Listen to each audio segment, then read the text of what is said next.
From his Japanese roots to playing for the San Jose Earthquakes Development Academy, Marcus Simmons has been a soccer sensation.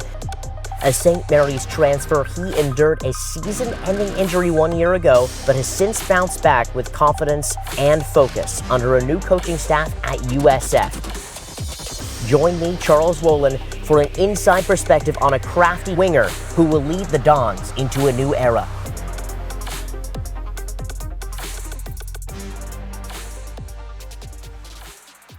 Marcus, thanks so much for being here. A pleasure and honor to be with you. Just coming off an injury, how are you feeling thus far? And kind of take us through the timeline since that time getting injured against San Diego State almost a year ago to the day. Basically, I transferred in the fall. I was super excited to get started at USF because it's my hometown. And like during preseason, I was feeling like my foot a little bit, but the second game of the season, actually, I ended up like breaking my 5th metatarsal, and like Steph was really straightforward with me. She was super helpful. She just told me basically that I was gonna have to redshirt, most likely. I was gonna be out for the season, so I sort of like accepted that, and like it was a 3-month process. I got surgery, and I was out for like the whole fall basically, and I ended up coming back in January, and like ever since then I've been like working on my fitness, like preparing the last like 8 months, like preparing for the fall. Yeah, so I've been playing over the summer and just like working with like people from the team, and like worked with Justin a lot in the weight room. So it was definitely a long process. It was like hard being out for so long. Like that was the first time ever, but like I think I learned a lot from it, and I'm ready to get started. What did you learn from it? Just like basically like how much I love soccer, first of all, because like I was out for so long, like just not even being able to like play or like touch the ball, like just the little things. And then I learned just to like persevere and like just like take the injury like day by day, because like I was just basically like lifting for like 3 months, like not being able to do anything else. But I knew like every single day that if I put in the work, like once I got back, like I would be stronger, and like that sort of helped me like build like my confidence. Leonard is the first African-American coach in the history of USF men's soccer. 6 national championships, of course, and such a storied history. You are half African-American, half Asian. What does that mean to you? And in such an interesting time in our country's history, seeing someone in such a strong leadership position in one of the top men's soccer programs of all time, and then you also becoming an upperclassman. How do the synergies match there for you? I think it's huge for especially like some of the like people of color on our team, especially like the black players, just to see someone that like sort of looks like us like leading the team, and like knowing that like you can be in like a leadership role like when you're like African American or a person of color. And I think like a lot of the positive parts of that like sort of like one-on-one, like just talking, I feel like I can have like a normal conversation and just talk to him super easily, even though he's the coach, but like there's sort of like an unspoken connection there, and like I'm just like a lot more comfortable because he's black, and because like I've never had like that connection with the coach in my life. Like I've had one other black coach probably playing for like I'm like 20, 21, 22 now, so like my entire life I've only had like one other coach like that. So like I think it's super cool. And you're from San Francisco. I am, yeah. And you play on this team, and you wear this badge on your chest proudly. Yeah. I've just got to ask about San Francisco and you playing on this team. What are the letters SF, for you? What is that? Yeah, it means everything to me, because when I was younger, I played for the Vikings Club, Mission Club, and a lot of the times, like during the summers or something, during the USF like fall seasons, we would like get tickets to go to like the Dons games, and we would like see like the players, and like obviously when you're that young, you think these guys are like superstars, and to be able to like make it to that level and like sort of be that like for like the young kids, like in the city is super exciting for me, and like I'm super proud, like especially when we're like like the few games I did play, when we would walk out onto the pitch and like they would go through everyone's like name and like hometown, and I hear like San Francisco and like we're like in the city, like I just get super like that much more excited to play in the game, like yeah, just in front of like all like the kids and like my family too. So is there an extra piece where you see a kid from Vikings youth soccer escort you out, or holding a Vikings kid hand while you're walking out and going, you know what, that's my youth club, and guess what, I'm actually on this pitch now doing what I did you know, years ago? Yeah, for sure. I think it's mostly like SF elite kids too, and like that's still like dope to me. Like any like kid from the city that wants to play soccer and like is super excited to like come to our games and like wants to make it to a high level. Like I'm like excited to like play in front of them. Moving to your childhood, you learned to speak Japanese from a young age. Is that right? Yeah. I learned it like at the same time as English, because my mom would just speak to me. Like that's what we speak at home. So.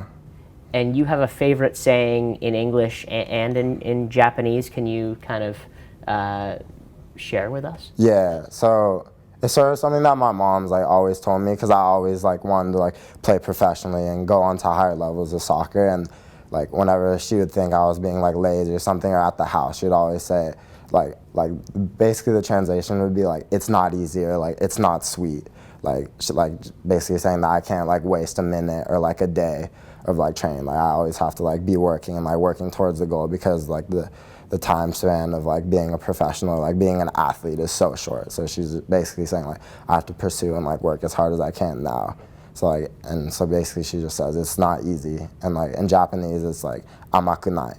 Tell me more about the summers that you spent in Japan, being around Japanese soccer. Obviously, such a you know, renaissance that they're having right now as a country. 2011 Women's World Cup, and then also last year in 2018, almost upsetting Belgium in the World Cup. I mean, it is such a strong soccer country and culture too.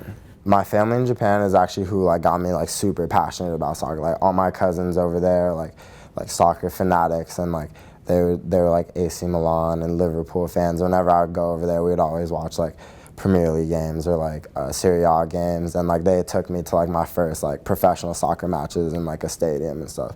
So they're the ones that really like pushed me towards it, and I don't think they like understand how much like I love it like over here, because they can't like come and watch me like play for my school, or like they haven't been able to see like my academy games or anything. So I don't think they understand like how much I'm really trying to pursue it. So eventually like I want to be able to like go play in Japan and like sort of like prove to them like what they gave me, and like I want to prove to them that like I actually like pursued it as a career, and like show them like how much like it like actually means to me, and like how much work I put in, because like the culture over there is like super like you have to like work super hard. Like whenever I would go over there, my cousins would always be doing homework, or like just like they didn't have like a lot of time to like hang out with me like during like the school year when I would visit. So I want to show them that I like learned that from them and like put it into soccer as well. That's rad. And you're, you know, again, becoming an upperclassman here, you're able to save a year of eligibility. You got 2 years left with Coach Leonard, and we were just chatting a little bit off camera before you came on, talking about that good energy, that positivity that all the upperclassmen really have. What do you see in store for this year in 2019? This year, I'm really excited. Like we have a really good core coming back. Like we struggled with injuries last year in the fall and the spring, but everyone's like finishing their rehab and like getting coming back super strong. So I'm excited to like play with all these guys that like sort of work through the same thing that I did. So we're all like super hungry. I don't think there's a lot of like expectations from us, like from other teams in the conference, especially because it's like we're going through a transition. But yeah, I think we could do a lot, especially like seeing like the newcomers come in. We have like really good transfer coming in, and like the freshmen, they're like hungry too, like so far from what I've seen. So I'm super excited. I don't think you could put a like cap on like what we can reach this year. You believe that having no expectation and being one of those teams where it's like, you know, a little bit less pressure, it could catapult you towards the top of the WCC? Yeah, I don't know if it's about having less pressure, but like for me at least, like I've always been like slept on. Like I wasn't like a highly recruited like high school player, and like even before I transferred, when I was at St. Mary's, I didn't play a lot. So like I think we just feel like we have like a lot to prove, and like that makes us even more hungry, that like people aren't necessarily like looking at us to like be at the top. You've played in the Quakes Academy. You have a storied youth career. For you in these next 2 years, what's your plan? What's your personal goal? And then moving towards, playing potentially professionally and having a little taste of playing in the Quakes Academy and having a little taste of playing with SF City semi-professional. Where do you take that?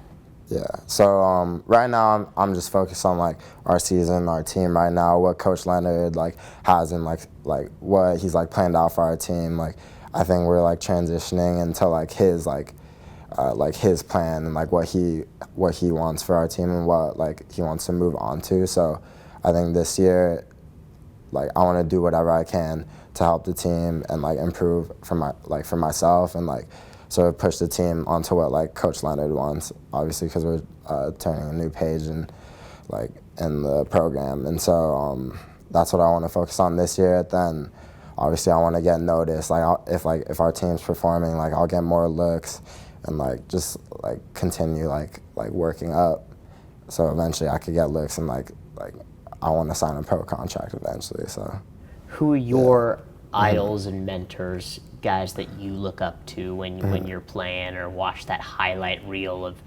someone and go, you know what, I'm going to try this game, or you know what, I'm going to continue to replicate what this is week in, week out with USF? That's hard. Like I really watch everyone, like try to learn as much as I can, but I grew up watching Thierry Henry on Arsenal. Like that's my team till I die. So just like his smoothness and like composure on the ball when he's like dribbling, and like the final moments where he's like about to finish, like I try to like replicate that as much as I can. And then in terms of like 1v1 ability, I think I really like watching Eden Hazard, because he doesn't use too many skill moves, but he like maneuvers through defenders using like his body and like shielding and his strength, and sort of like just catches them off balance. So like I think it's like super aesthetically pleasing to watch him, and like I try to do that as much as I can. Yeah.